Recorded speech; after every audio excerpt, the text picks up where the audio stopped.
Hello students, welcome back to our channel Tejas Classes. I hope you are all doing very well. Friends, in today's session we are going to look into the part 3 of Vedic age, that is the later Vedic age or later Vedic civilization. We have already seen the part 1 and part 2 of Vedic age. In the part 1 we have seen the Aryan invention and the early Vedic phase. In the part 2, we have seen the main source of Vedic civilization, that is the Vedic literature, and now we are going to see how Aryans have changed their social lifestyle, how they have changed the economy, and how the political organizations have been changed. So before starting our session, please join our WhatsApp group and Telegram channel where you can find numerous quizzes and PDF materials which are very useful for your upcoming competitive examinations.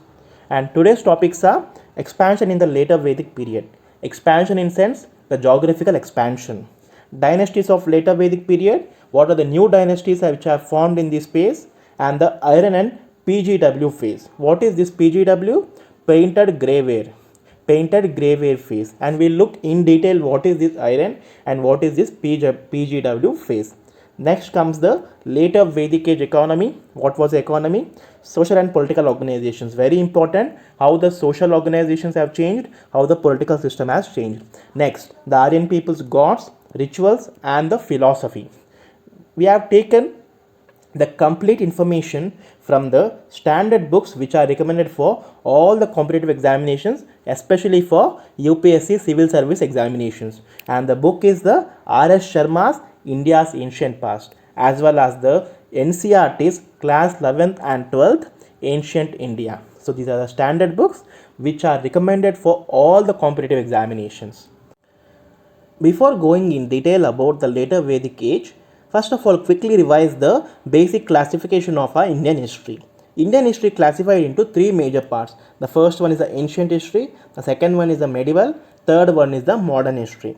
In the ancient history, we have again a sub-classification into five parts. The first one is the prehistory and Harappan civilization, which we have already completed, and comes the Vedic age. In the Vedic age, we have completed the early Vedic phase, Vedic literature also. Now we are going to see the last part of Vedic age, that is later Vedic area. After this we'll move to the Mahajanpadas, then Mauryan and later Mauryan period, and after this comes the Gupta and post Gupta period. Guys, you need to have this classification remembering for all the time before you study any subject. This is very essential because it tells us at which period you are lying and what is the previous period and what is the after period. Very important. Now, let us see the main sources of later Vedic age. We have already seen what is the main source for early Vedic age? Can anyone please tell me what is the main source for early Vedic age? If you know the answer, please mention in the comment section. And the answer is Rig Veda. Rig Veda was the main source for early Vedic age. And what about this later Vedic age? The main sources are Samaveda, Yajurveda, Atharva Veda, Upanishads, Aranyakas, epics like Mahabharata and Ramayana, and PGW, painted graveware sites in the western UP, Punjab, Haryana, and Rajasthan. These are the sources through which we have come to know about the later Vedic civilization, and all these texts and literature was compiled in the upper Gangetic basin because the Aryans lived in this area in the later Vedic age. We have already seen from where Aryans have come to India and where they have settled, and in this phase they have moved to the different regions, and that is the upper Gangetic basin or plain specifically. And one more thing is the Saptaha Brahmana. This Saptaha Brahmana tells us about the movement of Aryans. What? Movement of Aryans. See, expansion of Aryans to the eastern Gangetic plains. How they have moved to the eastern Gangetic plains from the Punjab. Next comes the painted graveyard sites. PGW, very famous guys, and you may come across a question, what is this PGW site, painted graveyard site, sir? Painted graveyard sites are nothing but the sites where the pottery of grey color and a painted red color on it were founded, and the people in this period were very fond of this particular pottery, and that's the reason it is known as painted graveyard sites. many potteries have been found through the excavations when done in this place, and this is the area where we found many of the painted graveware, that is a pottery, and this area also coincides with the Vedic civilization or Vedic expansion. So this also tells us about the later Vedic civilization. Now let us see the geographical expansion, how the Aryans have expanded from one region to the other region and in how many steps. Initially, you all know Aryans have come to India from the Central Asia, and where they have settled, there is a important place is which the Aryans have settled for the first time, and the question might be asking, I mean, question has been asked from this particular area for many times. What is the land and where the Aryans have settled for the first time in India? If anyone knows the answer, please mention in the comment section. And the land is known as Land of Seven Rivers. Land of Seven Rivers or Sapta Sindhu. Very, very, very, very important, guys. So the place where Aryans have first settled in India or landed in India is known as Land of Seven Rivers. And where it is? It is adjacent to our Indus River. We have seen the Indus River, right, and its tributaries. So along it, these people have settled, and they have settled here. And after that, see, Aryans expanded from Punjab to western UP covered by Ganga Yamuna Doab.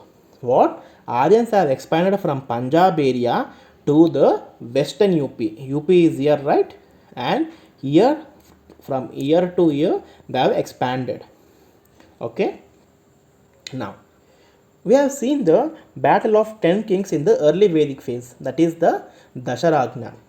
Battle of 10 kings, and we have also seen that Bharata clan has won the battle, and they have combined with the Purus. So these Bharatas and Purus have formed a new clan known as Kuru, and it is also known as Kuru dynasty. Initially, these Kurus lived between the Saraswati and Drushdavati river here.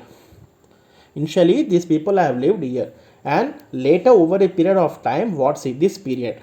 And later over a period of time, what happened? These Kurus occupied Delhi and upper reaches of Doab and the area called as Kurukshetra or the land of Kurus. Here, from here they have moved to this place, and this particular place is known as Kurukshetra. Does anyone know about what is meant by Doab? Doab is nothing but the land between two rivers. The land between two rivers is known as Doab. Okay. And the place where these Kurus have settled in the upper regions is known as Kurukshetra between the rivers of Saraswati and Drushdavati. And from here, what happened? This Kuru clan was further mingled with the Panchalas.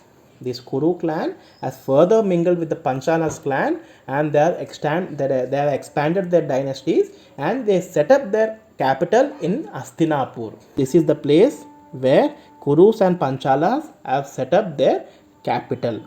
And over a period of time, through the various texts and archaeology evidences, we have come to know that this Hastinapur was flooded and many Kurus were died at that place. The remaining clan of Kurus have moved from Hastinapur to the Kaushambi.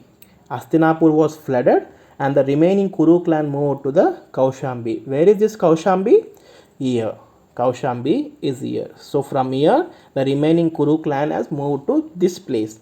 And from here also, they have further expanded their regions towards the eastern India. Towards the eastern India, where, see, towards the end of Vedic period, around 500 BC, they spread in large numbers from Doab to Koshala in eastern UP and Videha in northern Bihar. Where? To Koshala in eastern UP. This is the Koshala, and the Videha in Bihar. This is Videha. So this is the geographical expansion of Aryans. Initially they have settled here, they have come here, again they moved to here, again they moved to Hastinapur, made their capital. It was flooded over a period of time, and they moved to Kaushambi, then to Koshala, and then finally to the Bihar.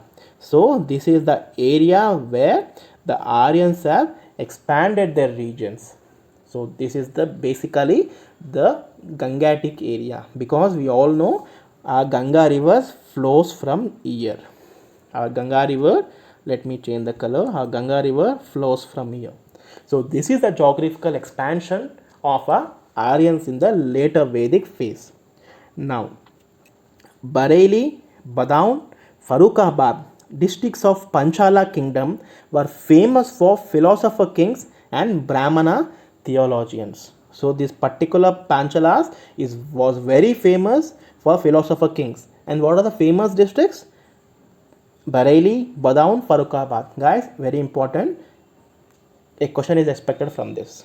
Next, met people who used copper elements and black and red earthen pots in eastern UP and Bihar. The Aryans have met the people who have used the copper element.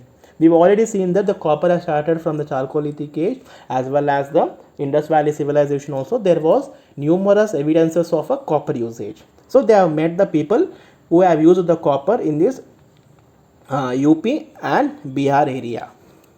Next, in western UP, they met the people using the red color pots. In western UP, where is the western UP? Here in this place. They have met the people, they were using red color pots. So, painted grave red color pots were very famous during the Vedic civilization, later Vedic civilization. Next, Munda speakers. They also met the people who speak the Munda language. We have seen the geographical expansion, and now we are going to see the general differences between the early Vedic phase and the later Vedic phase. And what is the time period, guys? 1500 to 600 BCE, very important. Time periods in the history are very important.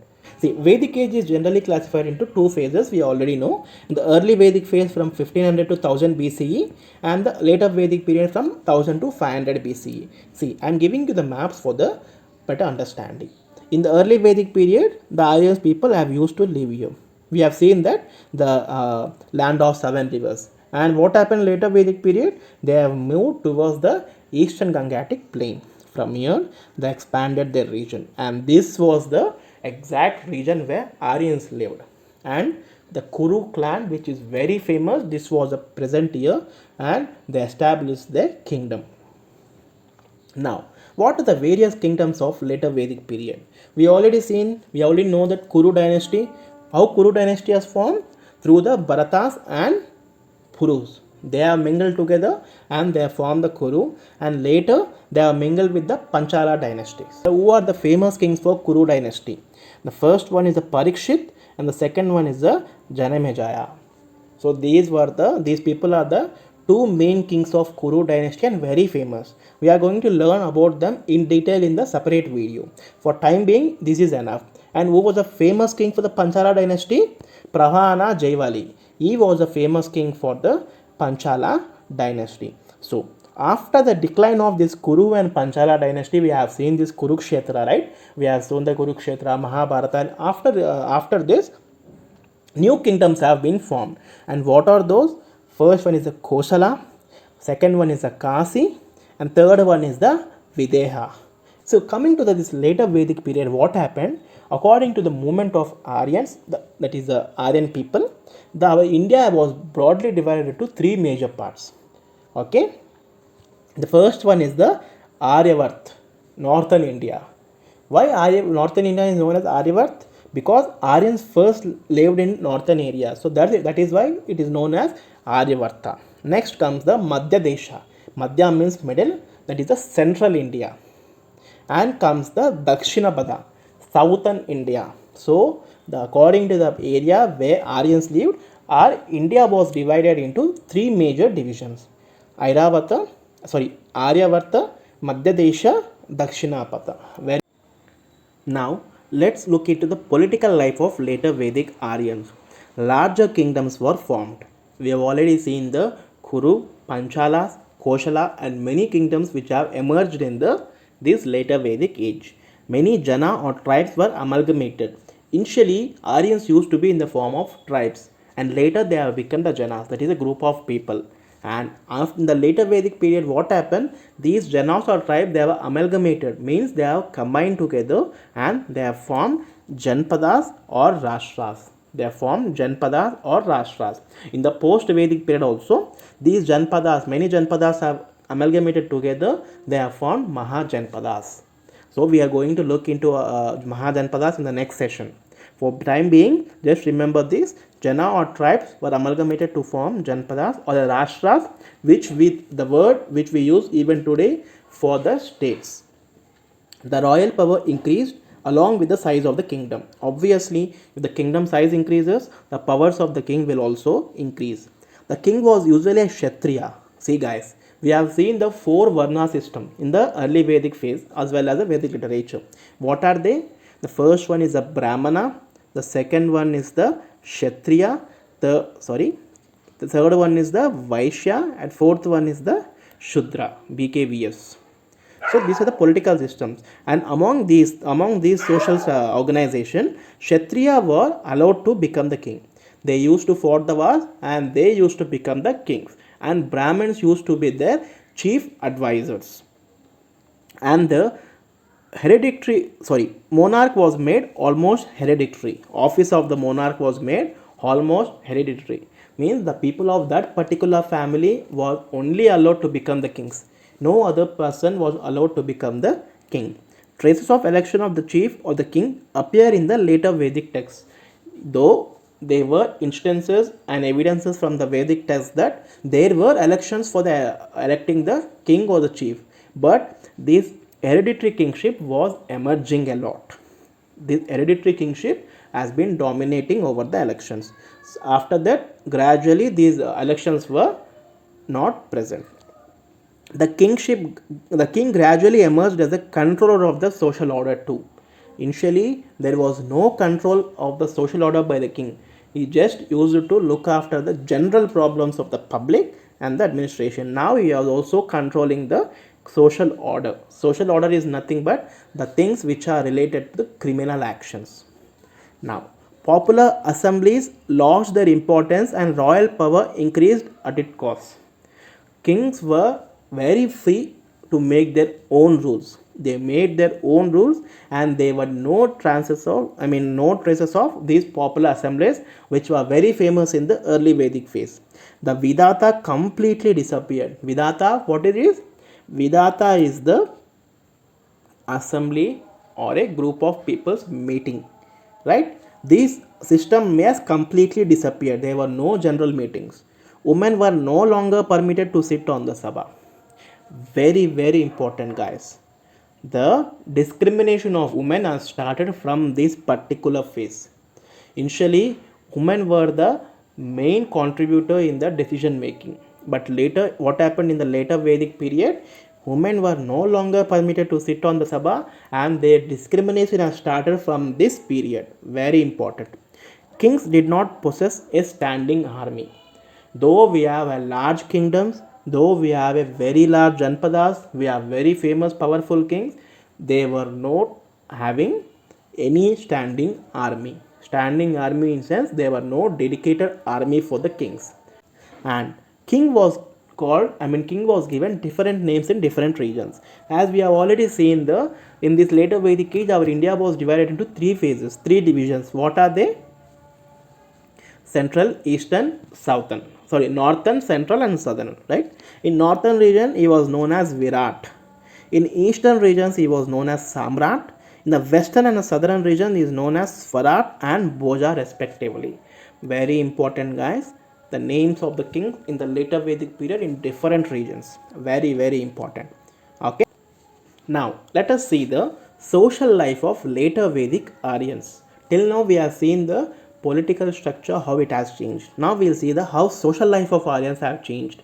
The later Vedic society was divided into four varnas known as Brahmanas, Rajanyas or Kshatriyas, Vaishyas and Shudras. Yes, you might get a question, sir, you have already mentioned that in the earlier Vedic phase only we have these divisions. Yes, but these have gained importance and very strict rules in this later Vedic period. And the growing cult of sacrifices greatly added to the Brahmanas' power.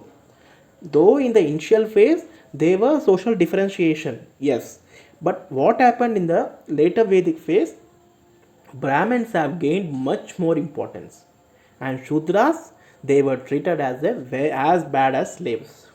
So why? And the growing cult of sacrifices. In this period, there were many sacrifices for the purpose of rituals. In the name of rituals, they used to sacrifice the animals for it. The fourth Varna was deprived of the sacred thread ceremony. We have seen we'll be having a white color thread on the body of Brahmanas. Even now we can see the thread in a Brahman family people.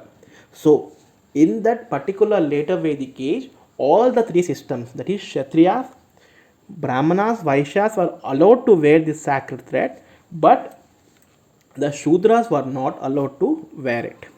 A patrimonial authority for the society means they were women has lost complete importance. Women was not given any importance. Discrimination has started very badly. Sati and child marriages. Even in this phase, we can see the instances of Sati and child marriages. See, there was a famous Brahmana known as Aitreya Brahmana. We have learnt it in the Vedic literature. So, according to this Aitreya Brahmana, the Brahmana is described as a seeker of livelihood and acceptor of gifts. What? According to the Aitreya Brahmana, Brahmana is described as seeker of livelihood and acceptor of gifts. See, a Vaishya is called tribute paying, and the worst position is reserved to the Sudra. Vaishya is called tribute paying. Guys, in the later Vedic age society, period, the main economy, the taxation system was applicable majorly to this Vaishya, because these Vaishyas people were the primary taxpayers. So Kshatriya, you don't used to pay the taxes, and Brahmanas used to receive it, and Shudras were very deprived classes. A daughter has been described as a source of misery. Due to this, women has lost importance and they are facing very much discrimination. Here you can see the image of the social differentiation or classification in the later Vedic period. The same thing, Brahmanas, Kshatriyas, Vaishyas and Shudras. Now comes the Gotra. Very important, which has a very large impact. Even nowadays, people die for it. People literally fight and die for this particular thing, Gotra. The institution of Gotra appeared in the later Vedic age, but over time it signified descent from a common ancestor. See guys, these Gotra initially, what it is known as is the place where cattle were held. The place where cattle were held was known as Gotra. But over a time, what happened is it signified descent from a common ancestor. It became the ancestor's name. Caste exogamy was widely practiced. Till now, we have seen the Brahmanas, Kshatriyas, Vaishyas, and Shudras. But in between them also, in between Brahmanas, in between Vaishyas also, there was a differentiation. There was a division occurring. And Gotras were named after legendary seers like Kashyapa, Bharadwaja, Gautama, Bhrigu, and among others. So these were named after the great sages and the kings like Kashyapa, Bharadwaja, Gautama, and Bhrigu. So did you notice that the discrimination of women and the social differentiation and the discrimination of Shudras have started in the later Vedic phase, which is a very bad indication. And till now, this type of discrimination did not happen with the previous ages, not in the Stone Age, not in the Indus Valley civilization, not even the early Vedic phase. But coming to the later Vedic phase, total change of our social system. Next, in the later Vedic age, certain crafts groups like Rathakaras enjoyed special status and had the right to wear the sacred thread. What is this Rathakaras? The people who used to make the chariots. Chariot used to be called as Ratha, and the people who used to make it are known as Rathakaras, and they enjoyed a special status. So they had the right to wear the sacred thread. Even though they are Shudras, they had the advantage of wearing this sacred thread. Comes the four ashramas. I am not sure how much it is visible to you, but don't worry, I'll be explaining you and I'll be providing the PDF along with it. See, we have the four ashramas, like the four phases of a human life. It is also mentioned in the Vedic literature, Vedic texts also, and it was there in later Vedic age, but it was not well maintained. See, the first one is a brahmachari, that is a phase of a student, And after student, he need to be a householder. It is known as Gruhastha. And after Gruhastha and being a householder for a long time, then you need to take a partial retirement, that is known as Vanaprastha.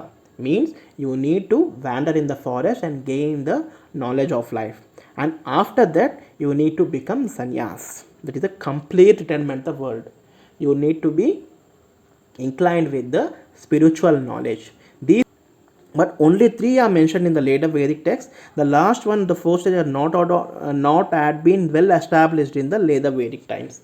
See what happened is later Vedic period. The first three, Brahmachari, Grihastha, Vanaprastha, were totally followed, but the last phase was not followed at all.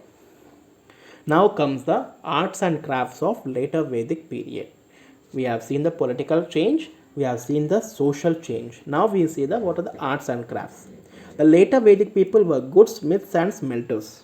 Yes, copper, we had a copper, we had a iron also in this phase. Guys, many of people might be confusing when actually iron was found. Guys, iron was found back well in the Indus Valley civilization also, but only at some places it has not gained much importance. But coming to this later Vedic phase, people know the use of iron. They have started making axes out of iron also. Lot of copper objects have been found at the PGW, painted graveyard sites. At these sites, I have shown you the map, right? So at these places, copper was found abundantly. Next, tin, lead, silver, bronze, gold, iron, and copper were known to the people. Many metals were known to the people by the end of this Vedic age. Weaving was confined to women but was practiced on very large scale. Weaving has also started in this particular period and practiced by women more. Leather work, pottery, and carpenter's work made great progress. See, guys, they used to make these chariots, right? So, as a part of it, they used to carve the wood.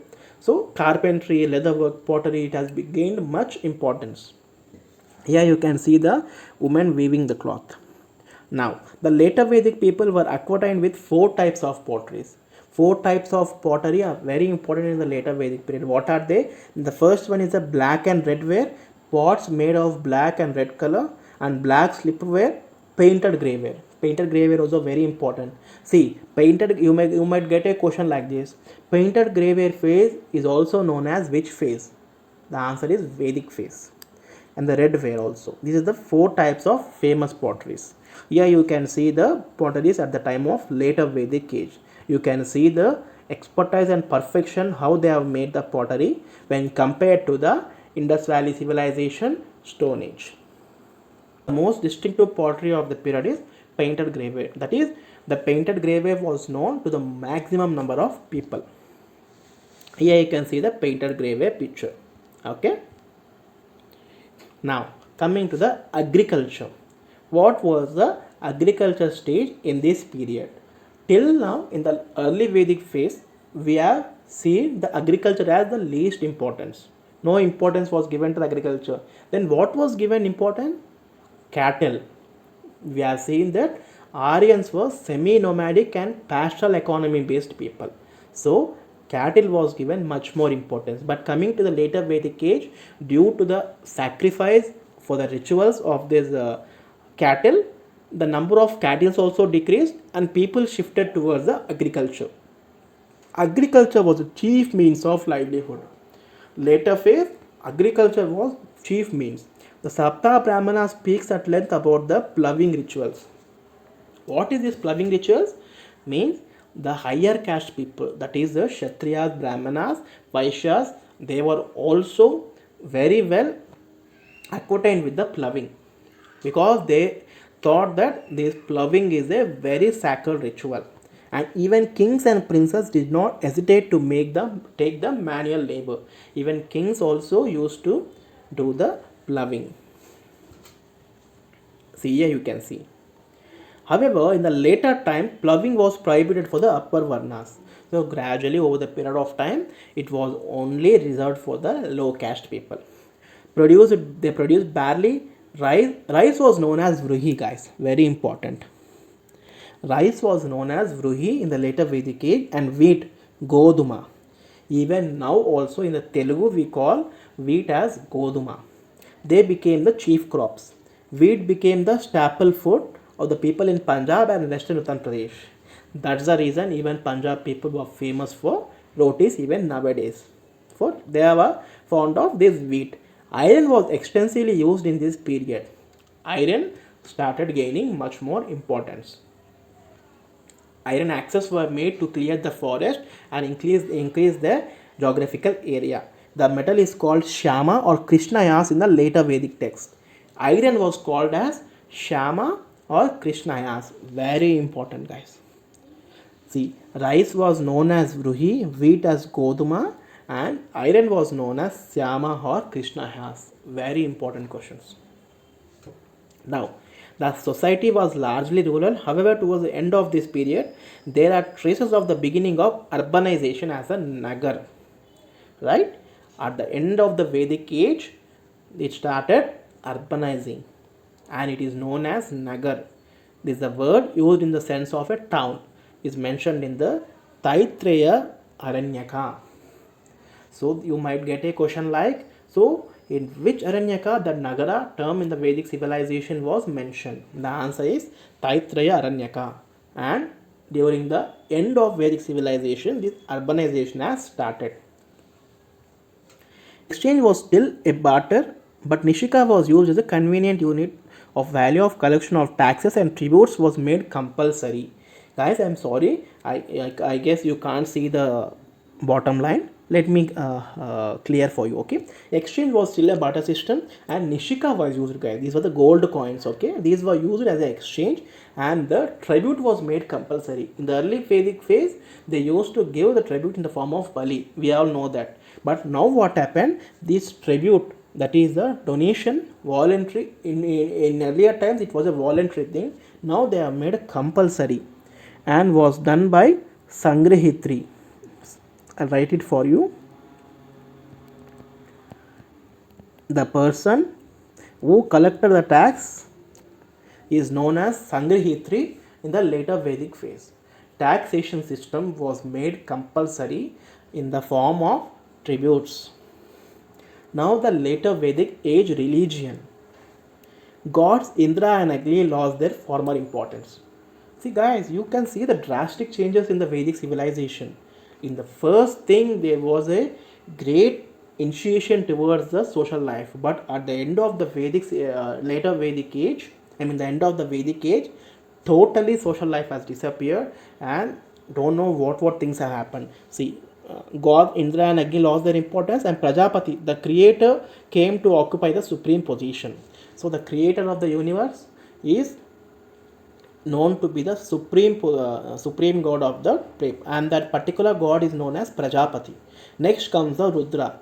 In Indus Valley civilization also we have seen the Pashupatinas. They have also worshipped the same. So now also they have started the worshipping the god of animals as Rudra and Vishnu. He was known as the preserver and the protector of people. They were become prominent. Who were the famous gods in the later Vedic age? Prajapati, Vishnu and Rudra. And Pushan, who was supposed to look after the cattle, came to be known as the god of Sudras. The person who used to look after the cattle, who preserves the cattle, he is known as Pushan and he was worshipped by the Shudras. Here you can see the idol of a Vishnu. Now he is the god Rudra, okay, and nowadays we call him as Shiva also. Nowadays we call as Shiva, and the creator of God, what we call as Brahma. Brahma, Vishnu, Maheshwara, right? Sacrifices became far more important. That is the killing of animals on a large scale. Guys, why the agriculture has required great prominence? Because these people were killing cattle in the name of rituals, in the name of sacrifices. And there were two types of sacrifices organized. One is a public sacrifice and second one is a private sacrifice. Public sacrifice means the kings and the whole community, that is the whole people, the people of the village used to participate in that and for the welfare of that particular kingdom.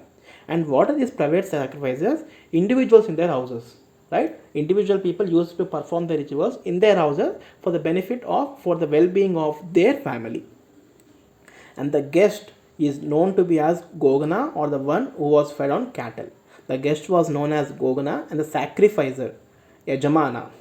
Or in case of public sacrifice, king was a Yajamana. In case of private sacrifice, head of the house is known as Yajamana, and the performer of Yajna. The performer is known as Yajna. This is not okay. The performer, who perform the rituals, is known as Yajna. And some of the important yagnas are Ashwamedha, Vajpaya, Rajasuya. Very important, guys. Very important. So these were the yagas associated with the Vedic civilization. We'll come to know in detail about them in the Mahabharata and Ramayana sessions. Okay. For time being, you see this Ashwamedha, Vajpaya, and Rajasuya. The Brahmanas claimed a monopoly of priestly knowledge and expertise. Dakshinas in the form of cows, gold, cloth, and also horses were given sometimes. What? Brahmanas has gained much more importance. They started claiming a monopoly. Right? Monopoly means they claim that only Brahmanas are the very important people. They are expertise and they should be worshipped and they should be given special importance. And sometimes they were also given very wealthy gifts like cows, gold, cloth. These are the taken from the common people like Shudras and Vaishyas. Sometimes the priest claimed as a portion of territory as Dakshina. What? Sometimes the priest claimed a portion of territory as Dakshina. Dakshina in sense the donation. They have asked the kings for the donation of that particular territory itself. Means the Brahmins have started showing their power. They started dominating the people in this particular phase. And due to this only, because of this Brahmin dominancy, various new religions are formed. For example, Buddhism and Jainism. These were religions which were against the Brahmins. The Brahmin dominancy was objected by them and they started the new religions. We'll look into that in the next sessions like Mahajanpadas and Buddhism, Jainism sessions. Now, let's see the differences between the early Vedic period and later Vedic period. Till now, we have seen the Vedic period transformation from the early Vedic period. Now, we'll see the differences. The caste system was based on profession. Initially, the early Vedic period was based on profession, but coming to the later Vedic period, it became based on birth. No concept of Shudra or untouchables. Though there was a Varna system, they were based only on the profession. But coming to the later Vedic period, they made them as slaves, and Shudra became the mainstay in the later Vedic period. Women were allowed to participate in the political process. Later Vedic period, women discrimination has started, were not allowed to participate in any event. Kingship was a fluid as the kings were elected for the fixed period for the local assembly known as Samiti. Kings were elected through the Samiti, but here rule of kings became more and more prominent. Early Vedic society was pastoralist and semi-nomadic in nature. See, I have already told you, early Vedic people were semi-nomadic and pastoral people. But in the later Vedic period, society became more settled and it became the centered around agriculture in general. Agriculture gained much more importance. The barter system was more prevalent. In early Vedic, there was a barter system. There was no taxation system. In later Vedic period, though there was no barter system, but it replaced it by the exchange of gold and silver coins known as Krishnala. Gold was known as Nishika and silver was known as Krishnala. And what is the main source of early Vedic period? Rig Veda. In the later Vedic period, we have Yajurveda, Samaveda, Atharva Veda. These are the primary differences between the early Vedic period and later Vedic period. So these are the differences between the early Vedic period and later Vedic period. By this, we have completed the complete parts of the Vedic age, and the next session will be moving ahead to the Mahajanpadas. Till now, we have seen, I have explained you completely about the later Vedic age, and we have also seen the important points related to the early Vedic period also. So by comparing the early Vedic phase and later Vedic phase, we have revised the thing and we have also learnt about the later Vedic phase. So this is all about the later Vedic age period, guys, and thanks for watching. I hope you have understood each and every point. If there are any doubts, please mention in the comment section. I have replied back to you as soon as possible. And watching for the first time, please like, share and subscribe our channel. And if you are already using this channel, already subscribed to this channel, please promote our channel so that it will be encouraging for us to post more and more videos. Thank you. Have a good day. Bye.